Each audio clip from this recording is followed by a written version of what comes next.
The Necklace by Guy de Maupassant. Its original title was La Parure. It was published in the year 1888. It's a short story about Mathilde Loisel's attempt to escape her social station in life, but her scheming actions ultimately doom her. She was one of those pretty and charming girls born, as if by an error of fate, into a family of clerks. She had no dowry, no expectations, no means of becoming known, understood, loved, or wedded by a man of wealth and distinction. And so she let herself to be married to a minor official at the Ministry of Education. She dressed plainly because she had never been able to afford anything better. But she was as unhappy as if she had once been wealthy. Women don't belong to a caste or class. Their beauty, grace, and natural charm take the place of birth and family. Natural delicacy, instinctive elegance, and a quick wit determine their place in society and make the daughters of commoners the equals of the very finest ladies. She suffered endlessly, feeling she was entitled to all the delicacies and luxuries of life. She suffered because of the poorness of her house as she looked at the dirty walls, the worn-out chairs, and the ugly curtains. All these things that another woman of her class would not even have noticed tormented her and made her resentful. The sight of the little Brenton girl who did her housework filled her with terrible regrets and hopeless fantasies. She dreamed of silent antechambers hung with oriental tapestries, lit from above by torches in bronze holders, while two tall footmen in knee-length breeches napped in huge armchairs, sleepy from the stove's oppressive warmth. She dreamed of vast living rooms furnished in rare old silks, elegant furniture loaded with priceless ornaments, and inviting smaller rooms, perfumed, made for afternoon chats with close friends, famous, sought-after men who all women envy and desire. When she sat down to dinner at a round table covered with a 3-day-old cloth opposite her husband, who, lifting the lid of the soup, shouted excitedly, "Ah, beef stew! What could be better?" She dreamed of fine dinners of shining silverware, of tapestries which peopled the walls with figures from another time, and strange birds in fairy forests. She dreamed of delicious dishes served on wonderful plates, of whispered gallantries listened to with an inscrutable smile as one ate the pink flesh of a trout or the wings of a quail. She had no dresses, no jewels, nothing, and these were the only things she loved. She felt she was made for them alone. She wanted so much to charm, to be envied, to be desired and sought after.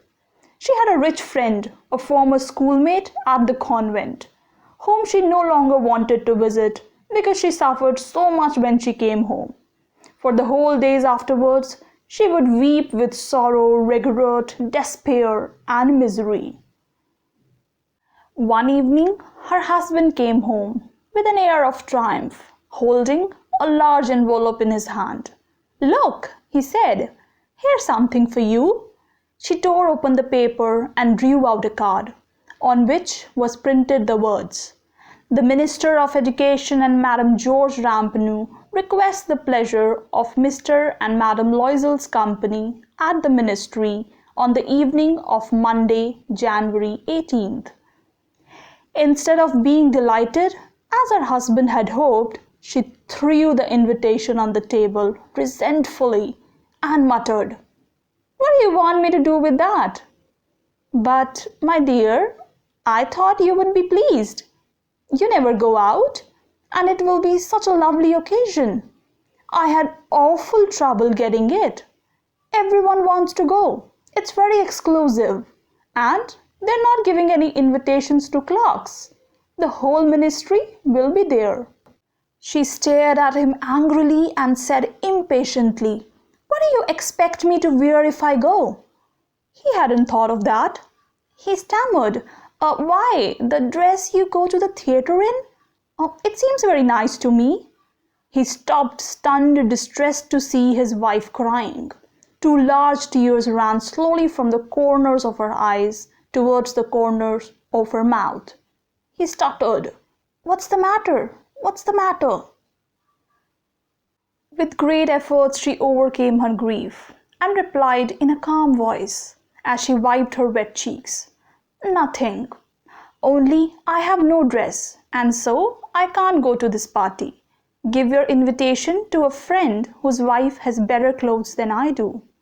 He was distraught, but tried again. "Let's see, Mathilde. How much would a suitable dress cost? One which you could use again on another occasions? Something very simple."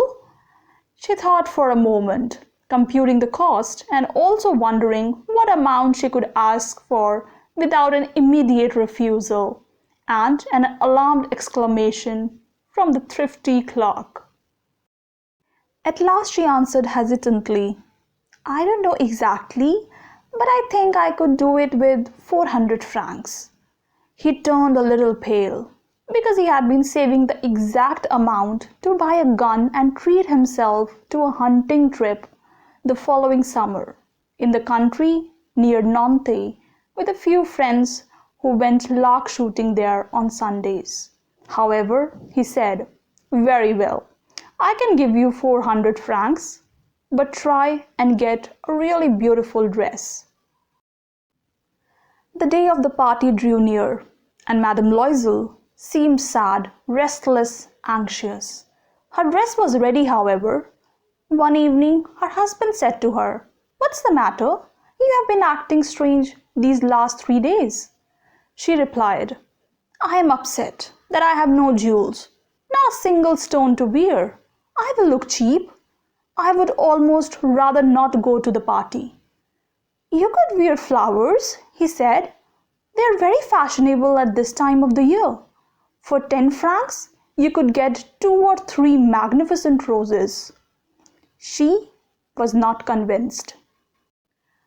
No, there is nothing more humiliating than looking poor in the middle of a lot of rich women. "How stupid you are!" her husband cried. "Go and see your friend Madame Forestier and ask her to lend you some jewels. You know her well enough for that." She uttered a cry of joy. "Of course! I had not thought of that." The next day she went to her friend's house and told her of her distress. Madame Forestier went to her mirrored wardrobe, took out a large box, brought it back, opened it, and said to Madame Loisel, "Choose, my dear." First she saw some bracelets, then a pearl necklace, then a gold Venetian cross set with the precious stones of exquisite craftsmanship. She tried on the jewelry in the mirror, hesitated, could not bear to part with them, to give them back. She kept asking, "You have nothing else?" "Why, yes, but I don't know what you like." Suddenly she discovered in a black satin box a superb diamond necklace, and her heart began to beat with uncontrolled desire.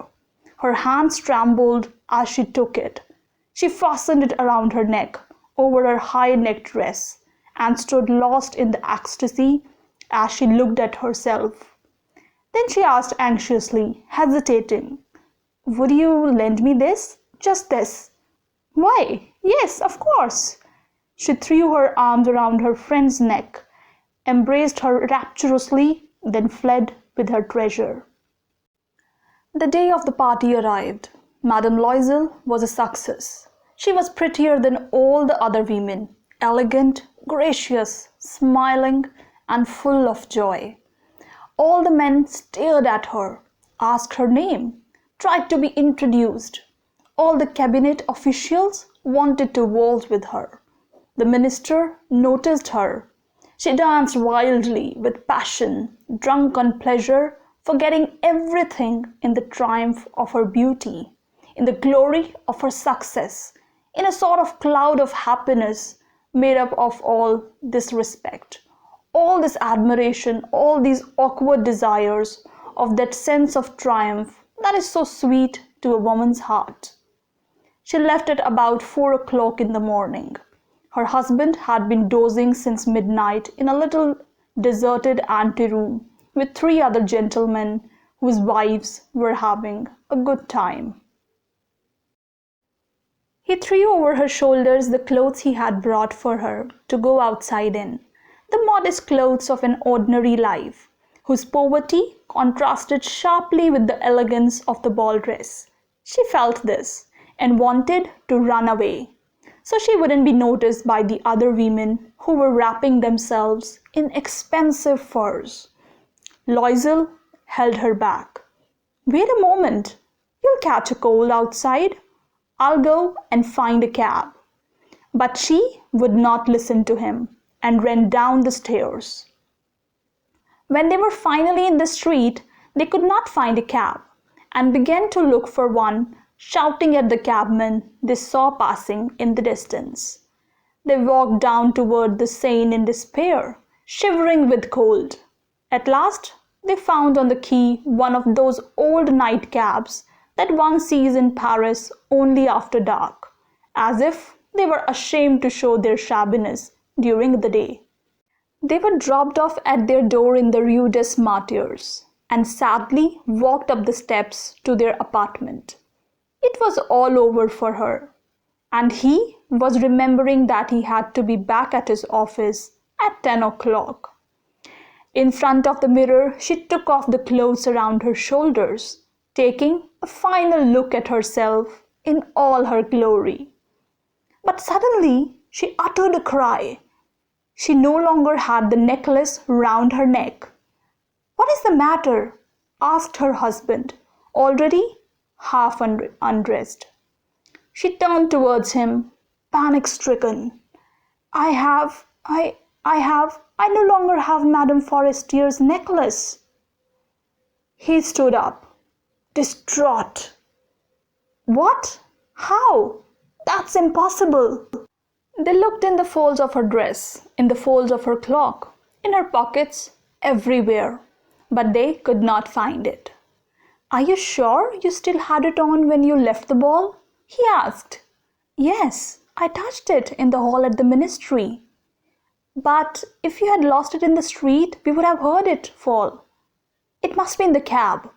"Yes, that's probably it." "Did you take his number?" "No." "And you?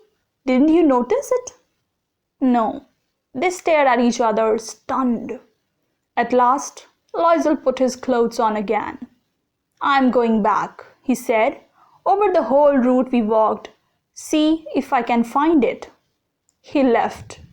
She remained in her ball dress all evening, without the strength to go to the bed, sitting on a chair with no fire, her mind blank. Her husband returned at about 7 o'clock. He had found nothing.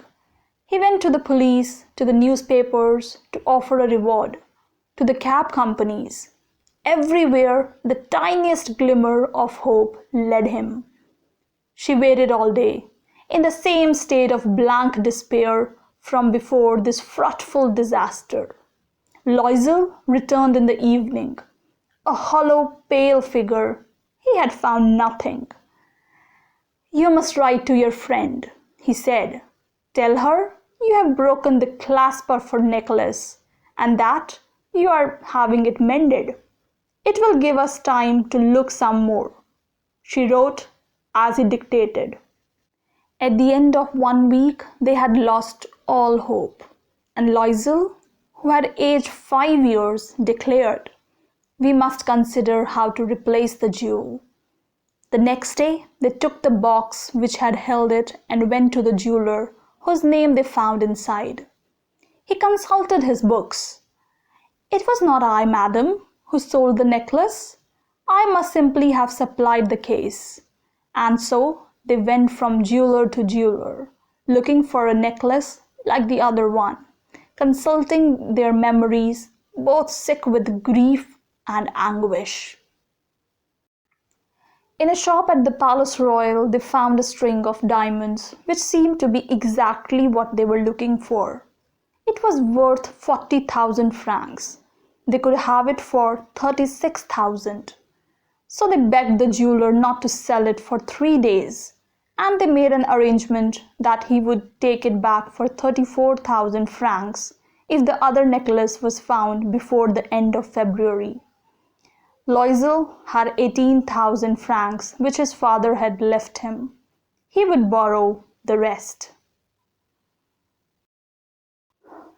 And he did borrow, asking for 1,000 francs from one man, 500 from another, 5 louis here, 3 louis there. He gave notes, made ruinous agreements, dealt with usurers, with every type of money lender. He compromised the rest of his life, risked signing notes without knowing if he could ever honor them, and terrified by the anguish still to come, by the black misery about to fall on him, by the prospect of every physical privation and every moral torture he was about to suffer. He went to get the new necklace and laid down on the jeweler's counter 36,000 francs. When Madame Loisel took the necklace back, Madame Forestier said coldly, "You should have returned it sooner. I might have needed it." To the relief of her friend, she did not open the case. If she had detected the substitution, what would she have thought? What would she have said? Would she have taken her friend for a thief? From then on, Madame Loisel knew the horrible life of the very poor. But she played her part heroically. The dreadful debt must be paid. She would pay it.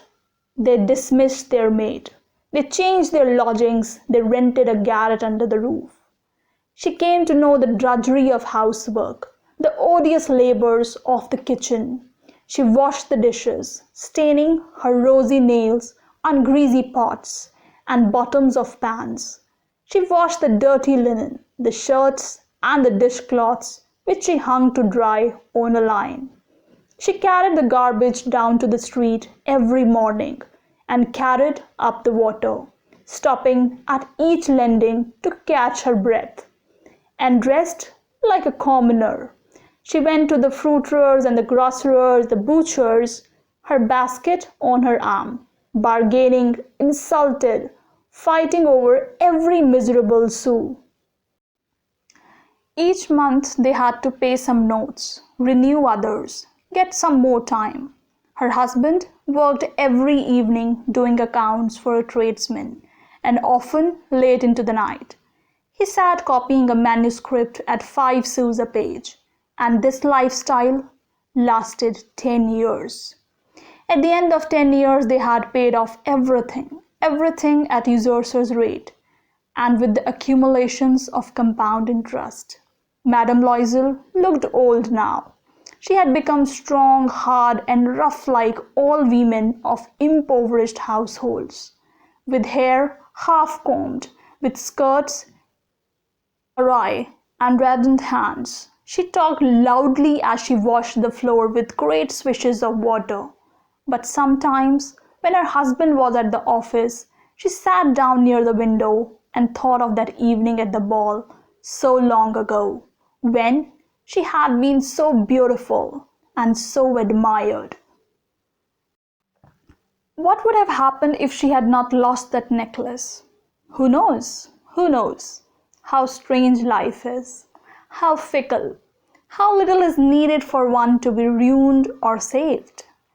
One Sunday, as she was walking in the Champs-Élysées to refresh herself after the week's work, suddenly she saw a woman walking with a child. It was Madame Forestier, still young, still beautiful, still charming. Madame Loisel felt emotional. Should she speak to her? Yes, of course. And now that she had paid, she would tell her all. Why not? She went up to her. "Good morning, Jean." The other, astonished to be addressed so familiarly by this common woman, did not recognize her. She stammered, Madam, I don't know you. You must have made a mistake. No, I am Mathilde Loisel.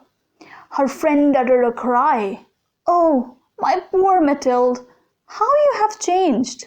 Yes, I have had some hard times since I last saw you, and many miseries, and all because of you. Me? How can that be? You remember the diamond necklace that you lent me to wear to the ministry party? Yes, well, I lost it. What do you mean? You brought it back? I brought you back another exactly like it. And it has taken us 10 years to pay for it. It wasn't easy for us. We had very little.